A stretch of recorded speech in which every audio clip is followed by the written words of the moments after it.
नमस्कार दोस्तों, जैसे कि आप जान रहे हैं कि गरुड़ पुराण अध्याय 6 आपने झलकदानी चैनल पर पहले 5 अध्याय देखे हैं। अगर नहीं देखे हैं तो डिस्क्रिप्शन में लिंक दे दूंगी दोस्तों, वहां से आप देख लेना।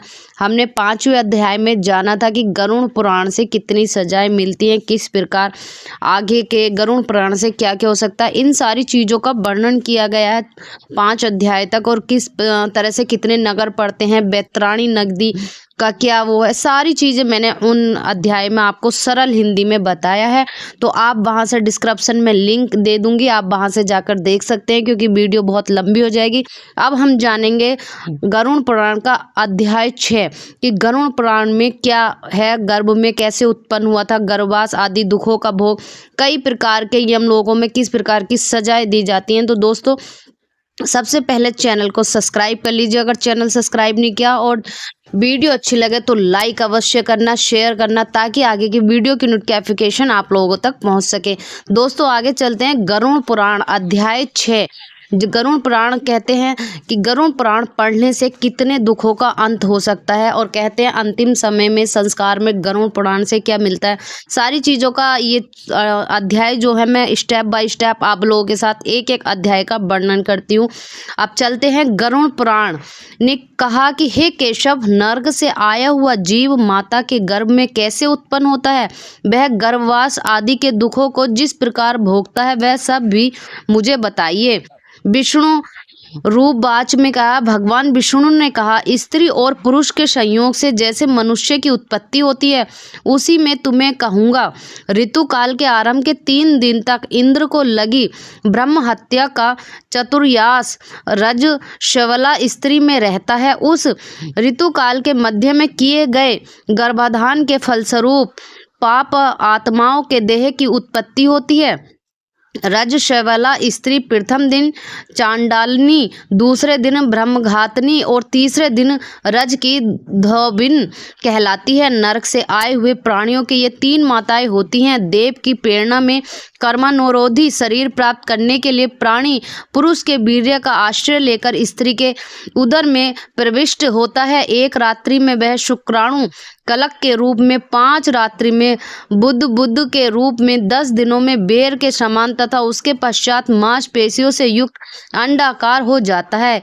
1 मास में सिर, 2 मास में बाहु आदि शरीर के सभी अंग, तीसरे मास में नर्क, लोम, अस्थि, चर्म तथा लिंग बोधक छिद्र उत्पन्न होते हैं। चौथे मास में रस, रक्त, मांस, मेदा, अस्थि, मज्जा और शुक्र, ये 7 धातुएं तथा 5वें मास में मुख प्यास पैदा होती है। 6ठे मास में जरायु में लिपटा हुआ वह जीव माता की दाहिनी कोख में घूमता है, कहते हैं, और माता के द्वारा खाए पिए अन्नदाती से बढ़ते हुए धातुओं वाला वह जंतु विष्टा मूत्र के गंध युक्त गड्ढे रूप गर्भाशय से सोता है। वहां गर्भस्थु क्षतित कर्मियों के द्वारा उसके सुकुमार अंग प्रशलक क्षण बार बार काटे जाते हैं, जिससे अत्यधिक कलेश होने के कारण वह जीव मूर्छित हो जाता है। माता के द्वारा खाए हुए कड़वे, तीखे, गरम, नमकीन, रूखे तथा खट्टे पदार्थों के अति उत्तेजक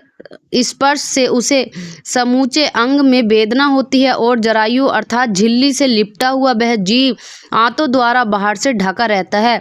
उसकी पीठ और गर्दन कुंड लगाकर रहती है। इस प्रकार अपने अंगों से चेष्टा करने में असमर्थ होकर भी वह जीव पिंजरे में स्थित पक्षी की भांति माता की कुक्षी में अपने सिर को दबाए हुए पड़ा रहता है। भगवान की कृपा से अपने सैकड़ों जन्म के कर्मों का स्मरण करता हुआ वह गर्भस्थ जीव लंबी श्वास लेता है। ऐसी स्थिति में भला उसे कौन सा सुख प्राप्त हो सकता है। मांस, मज्जा आदि 7 धातुओं के आवरण में आवृत वह ऋषि कल्प जीव भयभीत होकर हाथ जोड़कर विकल वाणी से उन भगवान की स्तुति करता है, जिन्होंने उसको माता के उदर में डाला है। 7वें महीने के आरंभ से ही सभी जन्मों के कर्मों का ज्ञान हो जाने पर भी गर्भस्थित पशुति वायु के द्वारा चालित होकर वह विष्टा में उत्पन्न सहोदर उसी पेट में उत्पन्न अन्य कीड़ों की भांति एक स्थान पर ठहर नहीं पाता। कहते हैं, जीव कहता है, मैं लक्ष्मी के पति, जगत के आधार, अशुभ का नाश करने वाले तथा शरण में आए हुए जीवों के प्रति वात्सल्य रखने वाले भगवान विष्णु की शरण में जाता हूँ।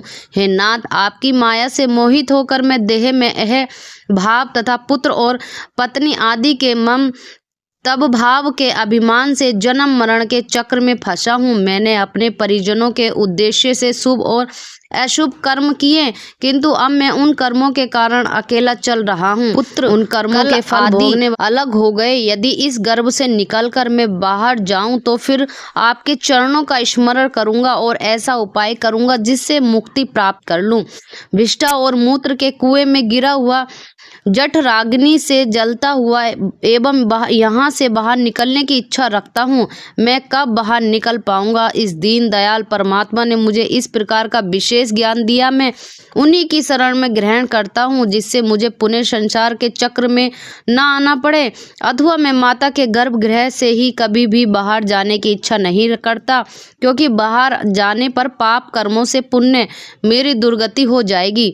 इसलिए यहाँ बहुत दुख की स्थिति में रहकर भी मैं खेद रहित होकर आपके चरणों का आश्रय लेकर संसार में से अपना उद्धार कर लूंगा। श्री भगवान वाचन अनुसार श्री भगवान बोले, इस प्रकार की बुद्धि वाले एवं स्तुति करते हुए 10 मास के ऋषि कल्प उस जीव को प्रसूत वायु प्रसव के लिए तुरंत नीचे की ओर ढकेलता है।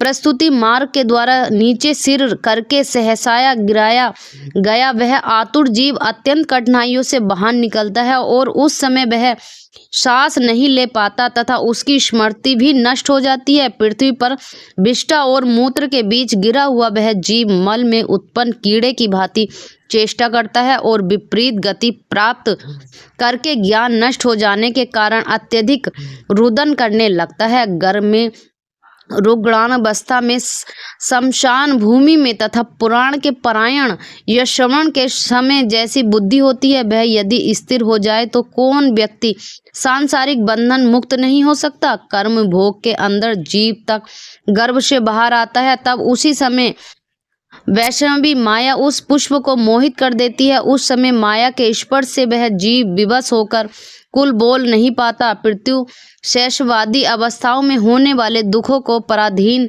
की भांति भोगता है। उसका पोषण करने वाले लोग उसकी स्थिति इच्छा को जान नहीं पाते आते हैं। प्रत्याख्यान करने में असमर्थ होने के कारण वह अनभेप्रेत अर्थात विपरीत स्थिति को प्राप्त हो जाता है। शयदन जीवों से दूषित तथा विष्ट मूत्र से अपवित्र शैया पर सुलाए जाने के कारण अपने अंगों को खुजलाने में, आसान से उठने में तथा अन्य चेष्टाओं को करने में वह असमर्थ रहता है। जैसे एक कृमि दूसरे कृमि को काटता है, उसी प्रकार ज्ञान सूर्य और रोते हुए उस शिशु की कोमलता त्वचा को डांस, मच्छर और खटमल आदि जंतु व्यवस्थित करते हैं। इसी प्रकार शैशवावस्था का दुख भोग कर वह पौगड़ावस्था में भी दुख ही भोगता है। तदंतर युवावस्था प्राप्त होने पर आसुरी संपत्ति, दमम, घमंड और अभिमान तथा क्रोध, कठोरता तथा अज्ञान, ये सब आसुरी संपदा लेकर उत्पन्न हुए पुरुष के लक्षण हैं को प्राप्त करता है। वह दुष्क्षणों में आसक्त होकर नीचे पुरुषों के साथ संबंध बनाता है और वह कम लपट प्राणी शास्त्र तथा शत्रु पुरुषों से द्वेष करता है। भगवान की माया रूपी स्त्री को देखकर वह अजेत्रेंद्रिय पुरुष उसकी भाव भंगिमा प्रलोभित होकर मोहरोप अंधम में उसी प्रकार गिर पड़ता है जिस प्रकार अग्नि में पतंगा, हिरण, हाथी, पतंगा, भोरा और मछली, ये पांचों क्रमशः शब्द, स्पर्श, रूप, गंध तथा रस, इन पांचों विषयों में एक एक में आसक्ति होने के कारण ही मारे जाते हैं। फिर एक प्रमादी व्यक्ति जो 5 इंद्रियों में पांचों विषयों का भोग करता है, वह क्यों नहीं मारा जाता? अभिष्य वस्तु की अप्राप्ति की स्थिति में ज्ञान के कारण ही क्रोध हो जाता है और शोक को प्राप्त व्यक्ति देह के साथ ही बढ़ने वाले अभिमान तथा क्रोध के कारण वह कामी व्यक्ति स्वयं अपने नाश हेतु दूसरे कामी से शत्रुता कर लेता है। इस प्रकार अधिक बलशाली अन्य कामजनों के द्वारा वह वैसे ही मारा जाता है जैसे किसी बलवान हाथी से दूसरा हाथी। इस प्रकार जो मूर्ख अत्यंत दुर्बल मानव जीवन को विषय शक्ति के कारण व्यर्थ में नष्ट कर लेता है, इससे बढ़कर पापी और कौन होगा। सैकड़ों योनियों को पार करके पृथ्वी पर दुर्लभ मानव योनि प्राप्त होती है। मानव शरीर प्राप्त होने पर भी द्विजत की प्राप्ति उससे भी अधिक दुर्लभ है, अति दुर्लभ। द्विजत को प्राप्त करके जो व्यक्ति द्विजत्व की रक्षा के लिए अपेक्षित कर्मानुष्ठान नहीं करता, केवल इंद्रियों की तृप्ति में ही प्रत्यक्षील रहता है, उसके हाथ में आया हुआ अमृत स्वरूप वह अवसर इसके प्रमाद से नष्ट हो जाता है। इसके बाद वृद्ध अवस्था को प्राप्त करके महान व्याधियों से व्याकुल होकर मृत्यु को प्राप्त करके वह पूर्वतः महान दुखपूर्ण नरक में जाता है। इस प्रकार जन्म मरण के हेतुभूत कर्म पापों से बंधे हुए वे पापी मेरी माया से विमोहित होकर कभी भी वैराग्य को प्राप्त नहीं करते। हे तात, इस प्रकार मैंने तुम्हें अंत्येष्ट कर्म से ही पापियों की नरक गति बताई। अब आगे और क्या सुनना चाहते हो। इस प्रकार गरुड़ पुराण के अध्याय सारोद्वारा के पाप जन्मदि खनि रूपण नामक छठा अध्याय संपूर्ण हुआ। दोस्तों, आपने जाना किस प्रकार बच्चा जो है गर्भावस्था में आता है, किस प्रकार स्वर्ग और नरक को उसको प्राप्ति होती है, किस प्रकार वो संघर्ष करके आता है। गरुड़ पुराण से सारी बातें सीखने योग्य हैं। अगर आपको छोटी छोटी चीज़ें और आपको इतना समय नहीं है कि आप गरुड़ पुराण के बारे में जान सके, अपने हिंदू ग्रंथों के बारे में जान सके, तो वीडियो को लाइक कर लीजिए, सब्सक्राइब करिए और चैनल को अवश्य सब्सक्राइब कर लीजिए। हम छोटे छोटे गरुड़ पुराण से संबंधित, सुंदरकांड से संबंधित, पूजा पाठ से संबंधित, हर छोटे छोटे उपाय से संबंधित, आपको धार्मिक ग्रंथों से संबंधित छोटे छोटे उपाय झलकदानी चैनल पर देखने को मिलेंगे।